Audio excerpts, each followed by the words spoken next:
All right, I think we are live. Good morning, everyone. Welcome. Thanks for joining us.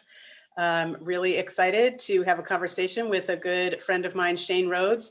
And I'm going to give a little intro and tell you a little bit about what to expect, say a few other things, and let you know that while I'm doing that, Shane might just step away for a second from his camera because he is not only the master and guru of all things active transportation in our community, but he's also an active papa, and he's helping his kids settle in this Sunday morning with some breakfast and doing all the things that those of us that are juggling so many different roles right now, right? Working and parenting and trying to keep our own projects going and keep our wits about us. So Shane is actively engaged in doing all those things this morning. So in advance, a little excuse for him if he has to pop away from the camera to do some parenting magic. Welcome and thanks for joining us. This is our first Facebook Live Sunday morning candidate coffee of the general election season. Some of you may have joined us for a few of these during the primary. We pivoted to this platform when COVID hit because it was really important to me as a candidate to have opportunity to hear from the community on issues and to also share a bit about work I've done in the community, relationships I've built, and folks I've done work with to help keep the word going about what my priorities are for Lane County, the nature of the work that I have done and hope to do as your commissioner, and my vision for Lane County. And one of the key pieces of that vision is around having healthy communities, a healthy planet, healthy people. And one of the best ways we can do that is by investing in and engaging with what we call active transportation options. And we'll talk a lot more about what those are and what those mean as we get a little bit dug into this conversation with Shane.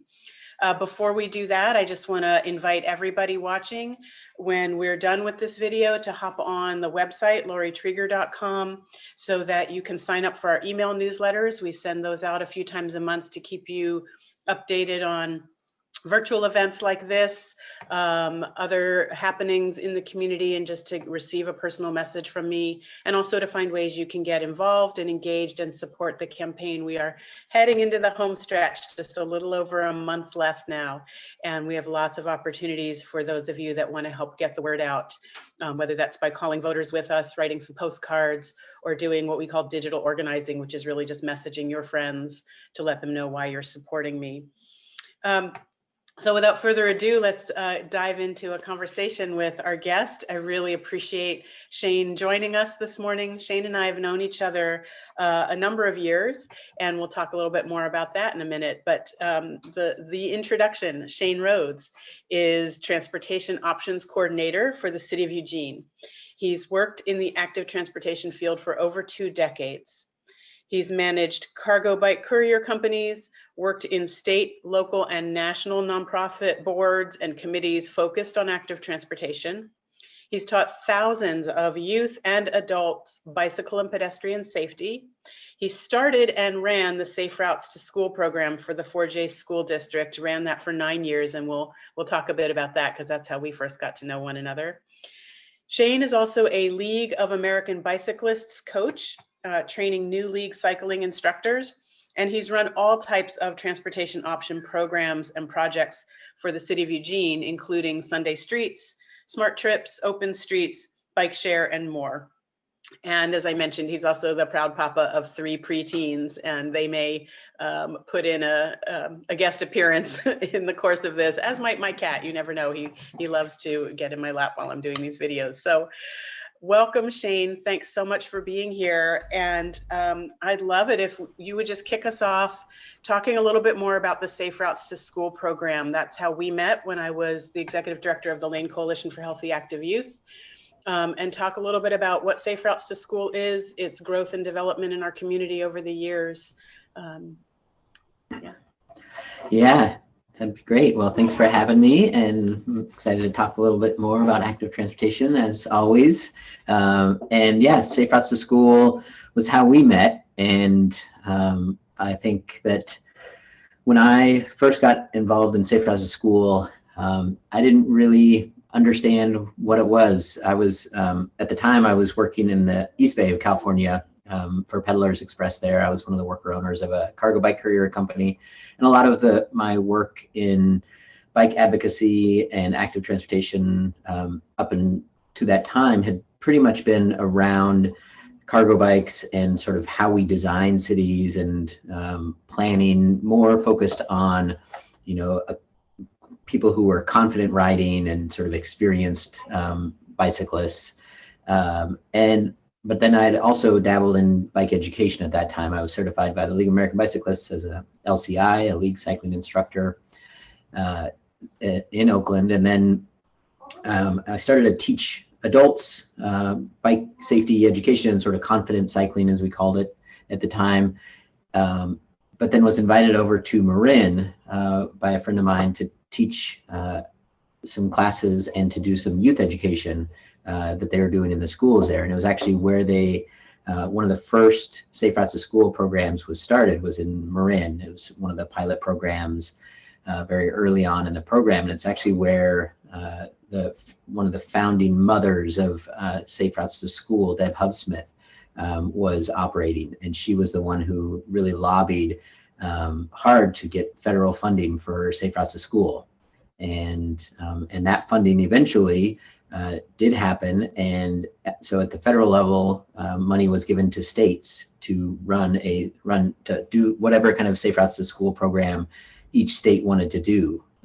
And some states held that money in their DOT and sort of doled it out on little projects. And in Oregon, we were really lucky in that the DOT took that money, but then said, we want this money to go out and go back into the communities for you to decide how you want to put the Safe Routes to School dollars into effect. And so we had a group of people here already doing a lot of great work. The Center for Appropriate Transport had been doing bike safety education already in schools. There were a good group of people working at the city level and at the school district level to get more kids walking and biking and using healthy active transportation.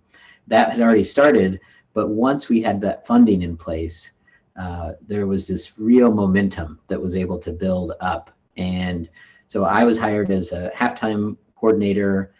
We eventually found more funding and increased that to a full-time. And then, working with all of our partners, we built up this great partnership. And the Lane Coalition for Healthy and Active Youth was a big part of that, sort of really helping to bring those people together, find more funding, increase the buy-in, and get, the city of or the Springfield School District, Bethel School District, everyone really involved in creating this regional program that was more than just one Safe Routes School coordinator in a few schools, but really taking it district-wide, bringing it into our transportation departments, and really talking about what does it mean if we want to increase getting more kids walking and biking again. The big thing was that in the 70s, more than half the kids walked or biked to school. The other half were taken by bus, and there's a very small percentage of kids that were driven to school. And by the 90s, that had really flipped. It was now same number of kids about going by bus, but almost all kids being driven to school, and a very small percentage walking or biking. This was something that we were seeing nationally, and it was happening locally. And so we really wanted to turn this back and say, look, it's really important that we give kids that opportunity to be active on their way to and from school, to instill that healthy, active lifestyle from the early years into them, and sort of reclaim childhood of like, this is an important piece of kids having that independence of travel. And so Safe Routes to School was really key to helping to reframe that and have that conversation again. Yeah, one of the things that I think makes Safe Routes so effective, and that I really appreciated working in the coalition to bring the program, first the pilot and then expand it through 4J and then to the other two largest districts in our region, was the emphasis, that the holistic approach, right? That it's not just about telling families it's healthier for your kids to walk or bike to school. It is that education component, but it's also the engineering component, right? If we want kids to walk and bike to school, we have to make it safe. We have to make sure that the infrastructure, the built environment supports them doing that safely, which means we have to engineer things a little differently. There's the 5 E's, right? Education, encouragement, encourage people to do it, provide some incentives, engineer the infrastructure, the built environment. Um, and then we have to enforce. We have to make sure that people who aren't complying, usually drivers who are making it unsafe, despite all the best engineering efforts, we have to enforce that. The pickup and drop off lanes where parents are driving kids to school aren't blocking the bike lanes and so on. So I think that holistic approach is what's so important and why it's successful, and can be applied to all kinds of things, not just active transportation. And the other piece I love about it is that it takes a policy approach, that we have to establish the policies to designate the funding and require districts to buy in and make the changes. But it's also part of changing culture around what transportation can and does look like, and who is it for. Active transportation. So those numbers you gave about the percentages of kids who used to bike and walk versus are now being driven to school. Do you want to talk a little bit about your understanding? I'm sure there's lots of different factors to what led to that really significant shift. Yeah, I think it is all of those things. I think that is one of the big things of Safe Routes to School, is that there's not an easy answer, and it is really multifaceted, and so it requires that multifaceted approach to address it. I think one of the E's that two of the E's that weren't mentioned was equity. I think that's a really important one that's really lays over all of the pieces that we're doing, and we'll talk a little bit more about that, I think, later. And then the evaluation piece, in that you have to figure out what is working and what isn't working, and why is this a certain thing happening at a school or not, or at a district. And I think the evaluation piece is that bit of like, why is this behavior changed? What are the pieces? And I think one of the things that we've seen is that it really has been the built environment has really changed, in that as cities grow and there are more people driving, it becomes less comfortable. And then just that education aspect of people sort of knowing what the rules are, and that, yes, this is a 20-mile-an-hour school zone, but between what times and what times, and just being really clear about why school zones are there, and why it's important for the built environment to be safe for kids to walk and bike to school. And I think the evaluation piece helps us to look at all of those and to see what the concerns are with parents. I think that for the culture shift as well around what parents are comfortable with has also been a huge factor, in that in this sort of 24-hour news cycle, fears and concerns around stranger danger has really blown up. And even though the numbers haven't changed, that people are very afraid of having their kids walk to school on their own, not just because of the traffic environment, but because of their fears around abduction or stranger danger. And that's a real fear that we can talk about and address and work with walking school buses and having groups come together. But I think also being real with people about, those numbers haven't really changed. The real dangers and what's really hurting our children is we're protecting them to death, and that we're protecting our kids so much that they're not getting out and getting exercise, and that the real danger out there is the obesity epidemic and the lack of physical activity and heart conditions and these kinds of things, that being out and being physically active, whether that's walking to school or just going down to the park to play on their own, adds real benefit to kids. And so I think that culture shift has really changed. Also, just parenting has changed, of like, both parents working, and just the schedules and the amount of activities kids are involved in. And there's just so many cultural aspects that are also dynamic in Safe Routes to School. But I think that the bottom line is this sort of, there's that, as an infrastructuralist, as someone who really thinks that the built environment dictates behavior, and so how we build our city really says what we want. And if we build a city that makes it really easy for kids to walk and bike to school, they're a lot more likely to do that. And we are sort of telling parents that, okay, we want this to happen, and if it works for you, it's an option. And then it makes it that much easier for that choice to be made. Whereas now it's a hard choice to make, and we have the layers of the societal pressures on top of that.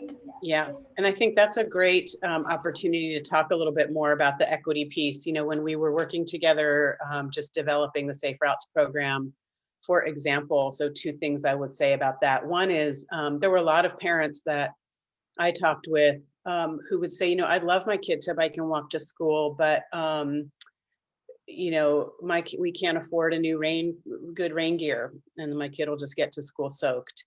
Or, it was a really important value of the Safe Routes program to ensure like kids had helmets, bike lights, and things like that for safety, because not all the families can afford those things.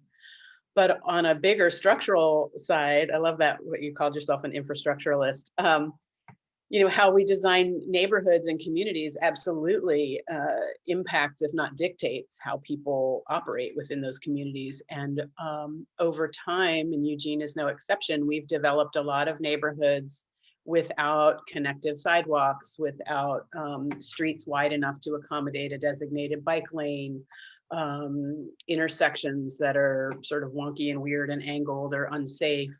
And where and how we commit to correcting and doing better moving forward is a really big and important conversation from an equity perspective of which neighborhoods, which schools, and therefore which families have access. So could you talk a little bit too about the equity components, and then also maybe broaden it out a bit to your work with the City of Eugene, not just specifically around schools and youth active transportation, but active transportation as an equity issue broadly in the city, and how projects are prioritized and decided?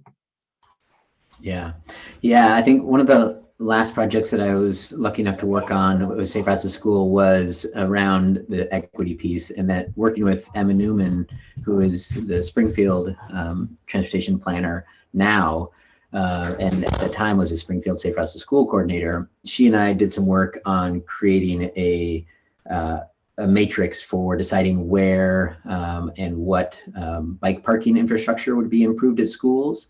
And through that process, we really realized that this was a tool that could be adapted to this overarching question of infrastructure in the project selection. And so we started this matrix to then look at how do we decide what infrastructure improvements happen in schools throughout the community, and then as we transitioned out and a new team came in as the Safe Routes to School coordinators, they really took up that mantle and worked to create what I think is a really strong matrix for selecting projects, not based on where we hear from parents the most, because that was sort of what was happening before. Was if we heard a lot of parents complaining about an issue, we would go and work to address that issue, because we knew that there was concern and that there was a problem. But if we weren't hearing about it, we didn't know if there was a problem or not. And what this matrix did is it really said, okay, let's go to all these schools and see what the issues are, talk to the teachers and the students and the parents, and really go out there and find out, get a good list of those, and then prioritize those based on need of, where's the free and reduced lunch program, where do we have English as a second language, where are generally places that are being underserved. Let's rank these not just in where we're hearing from parents, but where we know there are issues around access. And so they really created a strong tool that gave points to those. And then now we can use that, and they can say, well, these are our priorities based on need, and looking really closely with an equity lens. Because like you said, the really good infrastructure has often happened in other places because that's where we've heard about it, or that's and we actually saw that in the numbers. The schools that had fewer free reduced lunch program, had higher walk and bike rates because oftentimes the infrastructure was just better for them. And Yeah. so, how could we look at that issue? Yeah. And Eugene, of course, as a city, has been sort of on the forefront since the 70s, particularly on the mobility access movement, right? Because of some work that came out of the U of O early on decades ago. And what we know, right, is that when we create better bicycle and pedestrian infrastructure, everybody benefits. It's that, right, like when you have a curb cut near a school and a crosswalk to help those kids get to and from school safely, it's not restricted to those kids using it, right? Elderly folks with walkers or people with strollers out on a Saturday morning outside of school hours, or people who are trying to, pull their little wheelie grocery cart around or what have you, that the whole community benefits when we do these projects. So we might focus them for a particular purpose or program in mind, but they have a broader benefit. Right. Of accessibility to more people, which to Exactly. me is part of the equity issue. Yep. Yeah. And schools are spread throughout our community, right? And so as soon as you right. fix these problems in these places, that the circle of influence sort of expands and overlaps. Yeah, exactly. I loved a saying I learned when we were working together at Elche from Lee Shoemaker with the City of Eugene's Transportation Division. And we were talking about how you identify, how do you know whether a project needs doing? And as he said, you don't determine the need for building a bridge over a river based on the number of people who currently swim across it. So like the argument, like we don't need more bike lanes on this street because nobody rides their bike here. Right. You must hear that a lot, right? Yeah. Nobody's riding their bike in this neighborhood, so we don't. Why would you tear up our streets and do this project? So so to that, could you share a little bit in these last few minutes about any projects coming up broadly in the city of Eugene, again, whether school or not school-based, and where people can go to learn more about them or get involved in weighing in? Yeah, I think along with the equity piece is the systematic approach, and like looking at our system. And when we are looking at projects, our transportation system plan that really, and the county I know is going through a process right now to look at their transportation system as well. That it's something that is always being analyzed and reanalyzed. And when we're looking at active transportation, it's a really different network than our freeway system or arterial collector or road system. It really relies on the neighborhood streets and how are those connecting and what are the crossings like. But then also on those arterials or collectors, people on bikes and people walking also need to utilize those. Transit needs to utilize those corridors. And so how do we build a network that works for everyone? And that's part of that equity piece too, of people who are driving, but then also people who are taking transit and forced to take transit or choose to take transit, and people who are forced to walk or bike, and people who choose to. Those are all transportation options that we have to build a system for. And so some of the projects that I think are really exciting in our transportation system plan that are actually getting done, one of the biggest ones right now is 13th Avenue, the 13th Avenue Bikeway, which was work that was originally started with the design, working with the U of O students, and U of O Live Move really said, hey, we see this need to connect campus to downtown with a better bikeway, because it's really difficult now with Hilliard and 12th and all these crossings. How do we make it better so that people can bike easier between campus and downtown? And so now we have, through the years, found the funding, done a design, and built this summer this two-way protected bikeway on 13th Avenue with bike signals. And we're looking at where are the other places that we can put in these protected bikeways, like we did on East Amazon, and beyond. And so if we build this core system, and then we also look to the other parts of town that need those kind of connections, there's some really exciting work actually, right, sort of that we're working with the county on Beaver Hunsaker, and making improvements in that area that connect to the riverbank path system, and So that's out the River sort Road of neighborhood. grow. Yeah, exactly, the River Road neighborhood. Mhm. And I think that if we have this core system, like you said, in the 70s, a lot was done around active transportation with our great river path network that we have, our Fern Ridge path, the Amazon path. If we can connect those path networks, and then we have in Bethel along Roosevelt and the Beltline, there are some really great shared use path systems. We just need to sort of mesh them in with our other systems and make neighborhood streets that connect in with that. And then you can get all over Eugene area with these great, networks that connect with one another. Yeah, great. We didn't even get to dig in these. I'm always amazed when I do these. I feel like, oh, half hour, what are we going to talk about? And the time flies by. And so we didn't even get to talking about why this work matters from the perspective of climate and addressing climate chaos. But obviously, reducing vehicle miles traveled is a really important part of reducing emissions. I mean, individual behaviors and people in a small city like Eugene driving around pales in comparison to large, industrial outputs and so on, but it does make a difference. So if you wanted to say just in a couple minutes, anything you want to share with folks watching about why this work matters from a climate perspective. Yeah, I mean, our climate and energy action plan at the city, the CAP 2.0 was just passed by the council, and we have to make a lot of those dents with transportation. Transportation is one of our biggest carbon footprints that we can have an effect on as a local community. And so if we can actually get to our goals of tripling walking, biking, and transit, we can start to make a dent into that goal of reducing our carbon footprint. And I think that it's transportation is more than just our personal trips, but our personal trips play into sort of one of the bigger pieces of that pie. And it's just really important. So I think around it's really important around livability and how we create cities.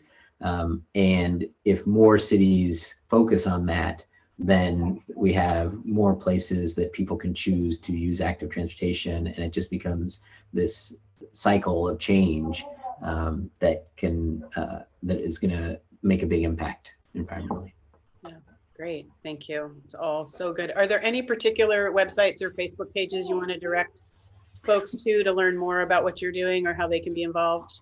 Yeah, in the city of Eugene, the transportation division, we have a Facebook page, and we're on Instagram, and we have a community outreach person who's doing some really great work in keeping people updated on what's going on. And on our website, the City of Eugene transportation website, if you just Google City of Eugene transportation planning, will pop up. And I would recommend people subscribe to the In Motion newsletter. It's our monthly newsletter that goes out and keeps you updated on all the projects that are sort of coming up in coming years, or are currently being designed and discussed, or have been completed. And so we'll be having some information. And then October 1 about 13th Avenue celebration that we're going to be putting together to really celebrate that grand opening and talk about all the other projects that are coming up.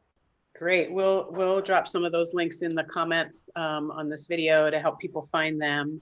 Thank you. It's really good to see you. Yeah, it's good to see you. And I just want to let folks watching know, as I said, Shane and I met through professional work as colleagues, but have become friends. And I love watching Shane's adventures, raising 3 kids, and doing a lot of things car-free that most of us would not dream of. I think you've participated in several moves, helping people move household to household with a series of bicycles and trailers, lots and lots of great camping adventures, and day trip rides, and really fun ways to stay active and use all the great bike paths and infrastructure we have here in the community as a parent.